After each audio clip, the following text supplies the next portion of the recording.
Hello everybody, welcome back.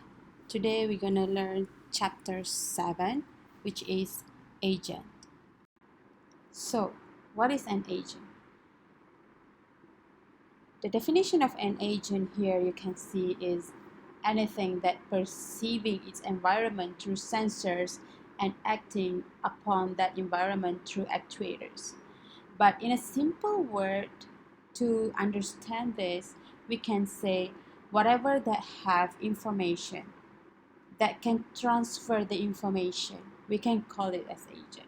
For example, here, human as an agent with eyes, ears, and organs for sensors, and hands, legs, vocal tract, and so on as the actuators. A robot is also an agent. How? Robots have cameras and infrared range finders for sensors and various motors for actuators that can make the robots move, right? And then a thermostat which can detect the room temperature is also an agent. That is a simple way to explain to you what is an agent. So these slides actually explain to you the definition of an agent earlier.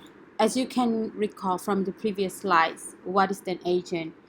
Actually, agent is anything that perceives its environment through sensors and acting upon that environment through actuators. So here, given the example of a robot in the previous slides, we can see here what is the actuators.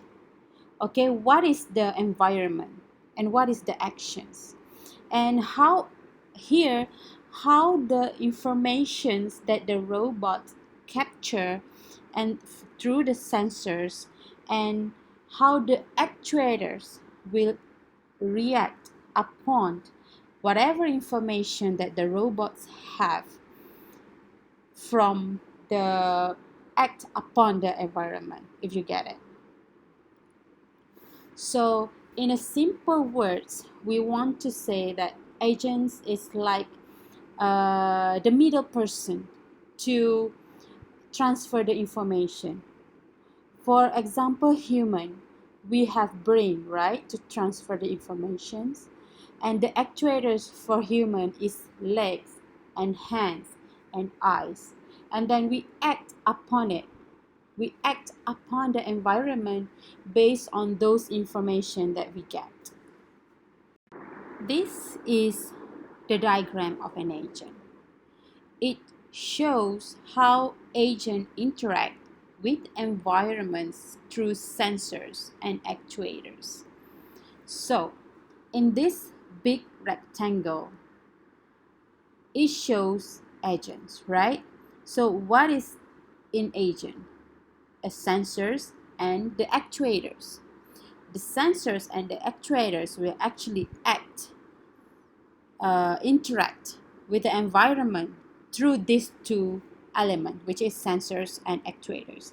So where we can use artificial intelligence in this big box. So in between sensors and actuators is actually where artificial intelligence fit in. Okay, so simple terms that you have to remember for to understand agent. First is percept. Second is the percept sequence. So what is percept? Percept is the agent's perceptual input at any given instance. And the percept sequence is the complete history of everything that the agent has ever perceived before. So these two informations is really important. So agent functions and program. So agent's behavior is basically mathematically described by the agent function, which is a mapping of any given percept sequence to an action. So practically, it is described by an agent program. This is how agent works, and once we have the agent program, that's where we can do the real implementations of an agent, and by including AI in that particular agent. So now is example how the robot vacuum cleaner works. So what is the perception in this situation? So the perception here is either clean or dirty, and then where it is in. And the action that will be taken by the robot is move to the left, move to the right, suck, and do nothing. So the agent function in this situation is if the current square is dirty, then sucks. Otherwise, move to the other square. So I hope by now you already understand what is the perception, what is actions, and what is the agent function for this situation. So here's given the agent functions for the vacuum cleaner world applications. So we can see here there is the perception sequence and the actions. For example, let me explain you the perception sequence here. So if the vacuum cleaner detect it's clean, move to the right, and if it's dirty, suck, and B, clean again, move to the left, and if it's dirty, sucks, and then keep going with the actions until every square is clean and there's no more dirty on each square of the floor. So this is the program that implements the agent function, as you can see in the previous slides. So the function called as reflex vacuum agent, which have the information of location and the status and returns and actions. So if the status equal to dirty, and then we return suck, else if the location is A, then return right, else if location is B, then return left. This is how it works. Moving forward to the structure of agents. So for structure of agents, there are two components that build the structure, which is the architecture and the program. What is the architecture here? It is some sort of computing device that can be sensors plus the actuators. And the agent program. What is the agent program in this situation? It's the function that implement the agent mapping, and the agent programs can also be the job of the artificial intelligence. The agent programs here. What is the input for the agent program? Normally, the input for agent programs only the current perceptions, and the input for agent functions can be the entire percept sequence, and the agent must remember all of them and implement the agent program as a lookup table or as an agent function. So now I'm going to explain how the agent program works. So the skeleton design of the agent program, as you can see in this algorithm, is, for example, if we have function that call as table driven agent or percept that will return an actions. So percept is basically a sequence that will be empty at the beginning, and table is indexed by the percept sequence that will be initially full specified. So what did the action do? So the action is append in the table, the percept table. So the percept table will have various actions. So when we request this function, it will return an action from the append table. So for agent programs, there will be the set of possible percepts, which is known as P, and T, which is the lifetime of the agent, and also the size of the lookup table. So you can see the formula here. So we have to uh, define this information so that we know how the agent program will work. So for example, we can consider as we playing with chess. So P, the set of possible percepts will be 10, and the lifetime of the agent will be 150. So given the formula for these agent programs, and for this situation, it will require a table of at least 10 to the power of 150 entries. So, and despite of the huge size of the lookup table that we want for the agent, there's the key challenge of AI here.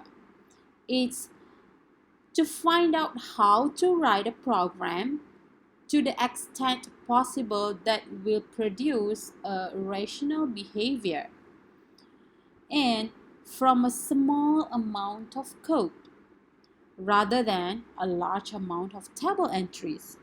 For example, a 5-line programs of Newton methods versus a huge table of square roots, sine and cosine.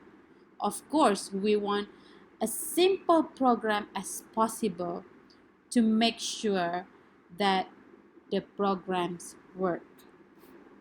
There are 4 types of agent programs that we're gonna learn in the next few slides. The first one is simple reflex agents, model-based reflex agents, goal-based agents, and utility-based agents. For the first type, which is the simple reflex agents, simple reflex agents use condition action rules. How it works, the rules are like the form of if, then. I'm pretty sure that all of you are familiar with these rules. And second, it is very efficient, but it have a narrow range of applicability because of the knowledge sometimes cannot be stated explicitly, and it only works if the environment is fully observable. Let's see at the simple reflex agent function. So here is the function that will return an actions. So for example, we have rules, which is a set of condition action rules. And then we have a state that will interpret input. And then we have a rule that will rule match for states and rules. And then it will return an actions based on the rules. This is how simple reflex agents work. So here is how simple reflex agents works. If we start from environments, it will go to sensors, and then from sensors, so the system will be like what the world is like now, and then the agents will go to the next step, which is what action I should do now. And from here is the condition actions rule, will play the part. Before the next step, which is to the actuators, this is where the condition action rules take part, and then go to the actuators, and then from actuators will react to the environment. This is how the simple reflex agents work, or known as condition action rules. So now I will explain a simple reflex agent in nature. Given a frog which have the two percepts, which is size and the motions, and we have two rules, and we have three actions, which is snap or avoid or no. So the first rules: if small moving object, and activate snap. Second rules: if large moving object, then activate avoid and inhibit snap. Else not moving, then no. So else is needed in these rules in order to complete the algorithm. So that is how a simple reflex agent in nature works. Moving on to the second type of agents, which is model-based reflex agents. So for the world that are partially observable, the agent must keep track of an internal state. So this situation will depend on the percept history, and it will reflect some of the unobserved aspect. For example, driving a car and changing a lane. So in order to um program this kind of agent, we require two types of knowledge. First, how the world evolves independently of the agent, and second, how the agent's action affect the world. So the table below shows the example table of agent with internal state. So, for example, if we saw an object ahead and turn right, and it's now clear ahead, then go straight. And if we saw an object ahead, then turn right, and object ahead again, then halt. If we see no object ahead, then go straight. If we see an object ahead, turn randomly. And this is a simple way how we can use AI, for example, in a self-driven car. This kind of this kind of table agent with internal state are really useful for this kind of situation. So now I will explain the example of reflex agent with internal state for wall following. So the actions here will be left, right, straight, and open door. So there will be there will be 8 rules for this situation. And each rules will make sure to find any possibilities for the wall following to be working. For example, we can take a look at the first rule.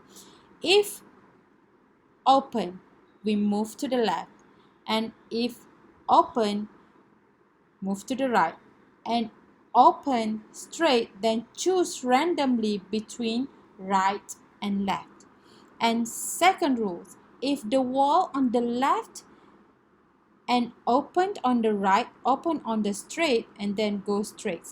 Keep going forward until it reach the final rules, which is default, that will ask the arrow to move randomly. Now let's take a look at the function for the model-based reflex agent. This function will also return actions. So the state will have a description of the current world state, and the rules is the set of condition action rules like in the previous example in the previous slides. So the function will check it will check the state, the rule, the actions, and then the state again, and then the function will return the most suitable actions for these agents. So the agent here will depends on the memory, will depends on the history of the data that it has. So let's take a look on the diagram to make sure that you understand it easily. So in this diagram, similar like the previous type of agent, the action for this agent takes part after the sensors. You can see here the previous type of agent takes part before actuators and after the sensors, but this one, the model-based reflex agent, takes part exactly after the sensors, which what in the world is like now. So when agent asks that kind of questions, this agent will react to the state, and then it will check how the world evolves and what my actions do, and then it will, once it return the actions, and then it will move forward to the next step, which what action I should do now to the actuators. This is how model-based reflex agents work. So the third type of agent is a goal-based agent. So this agent needed because the current state of the environment is always, when the current state of environment is always not enough. So the goal is another issue to achieve. It will include the judgment of rationality or the correctness.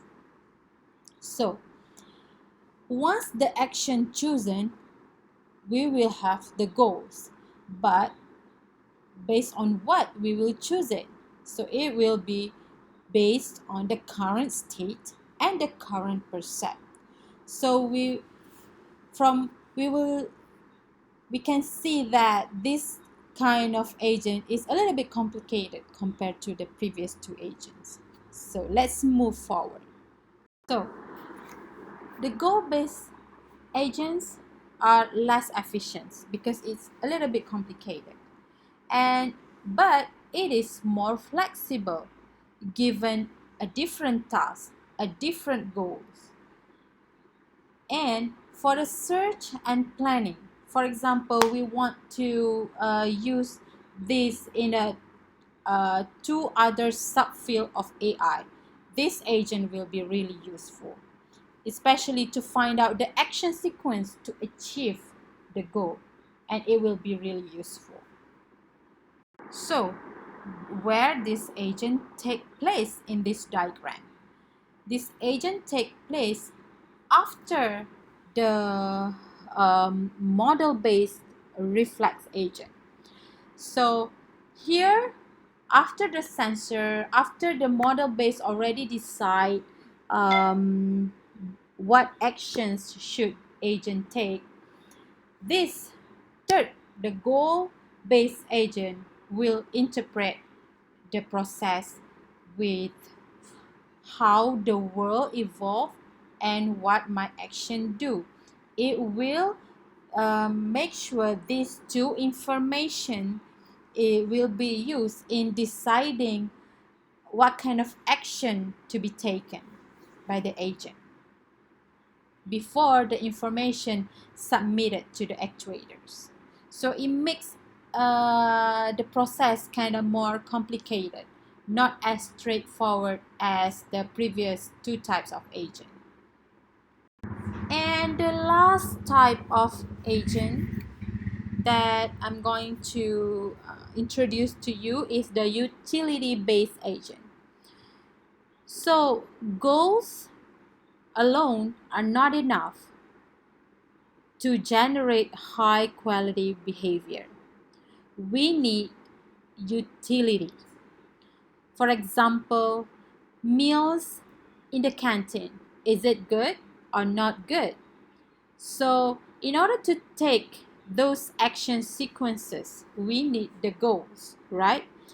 So, the goals will take part with deciding, okay, some are better, some are worse.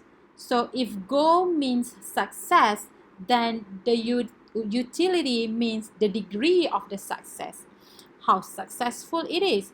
For example, the meals in the canteen. So given the score from 1 to 5, how good it is, how good the food at the canteen is. This is how utility-based agent works.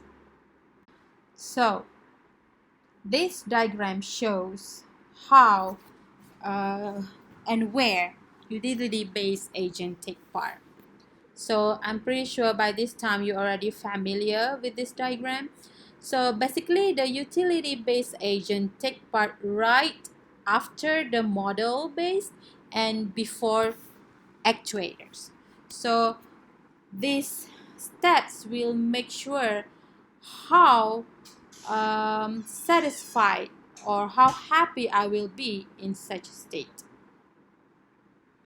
So this diagram shows how and where utility-based agent take part.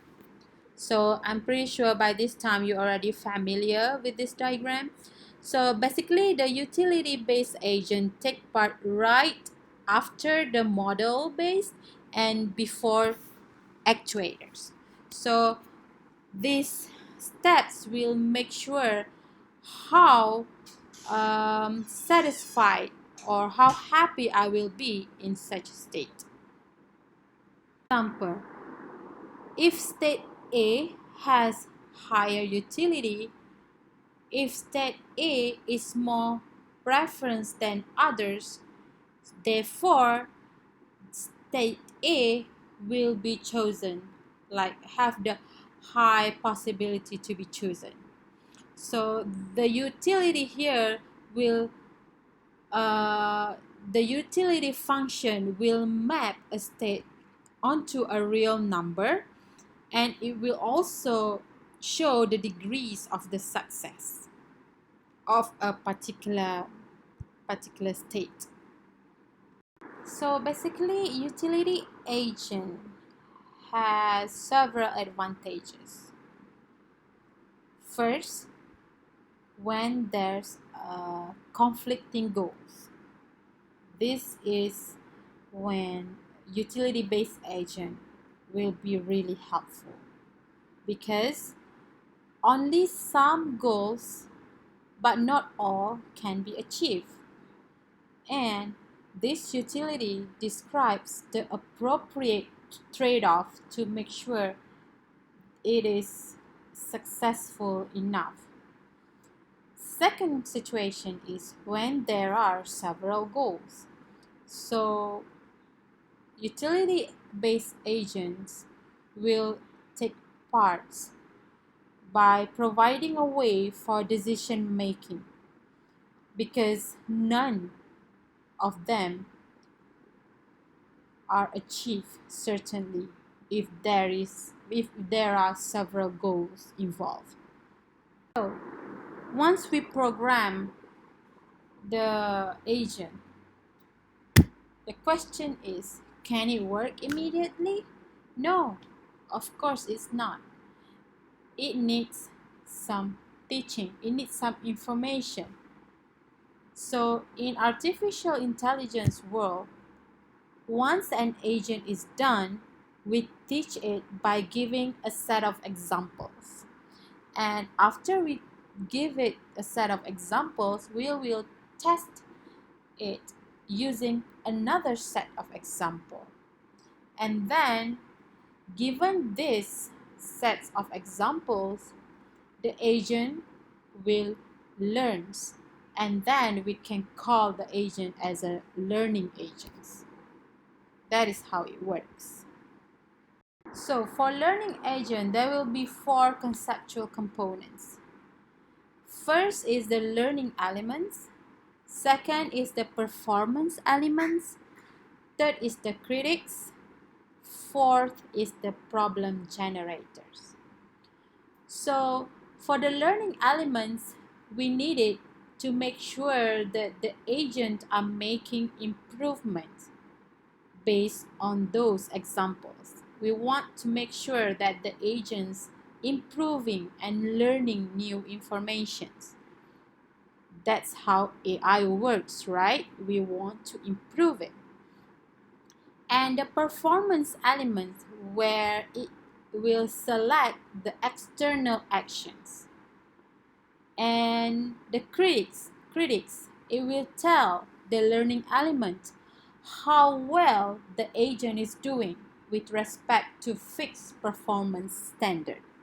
For example, we can get a feedback from user if it's good or it's not. And the problem generator, which will give a suggestion, suggest actions that will lead to a new and informative experience.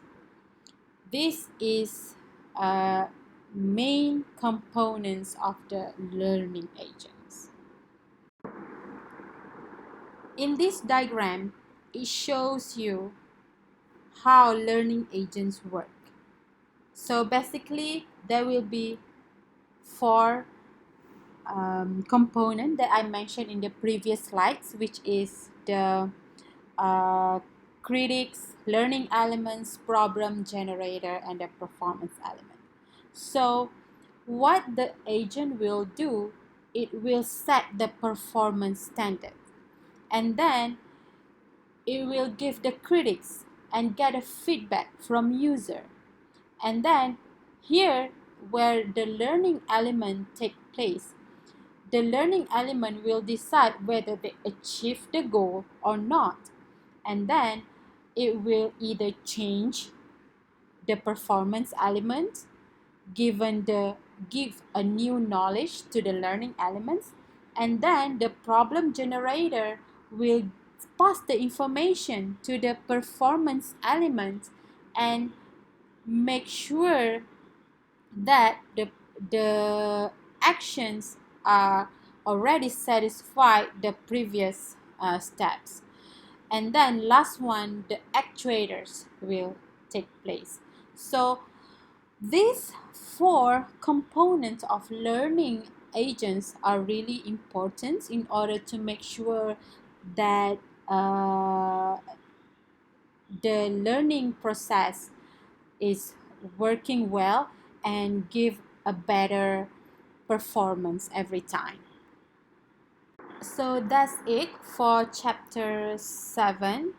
I hope we all learn what is agent, and by this time I am pretty sure that now you guys know what is actually agent, how many types of agent, how agent works in AI environment.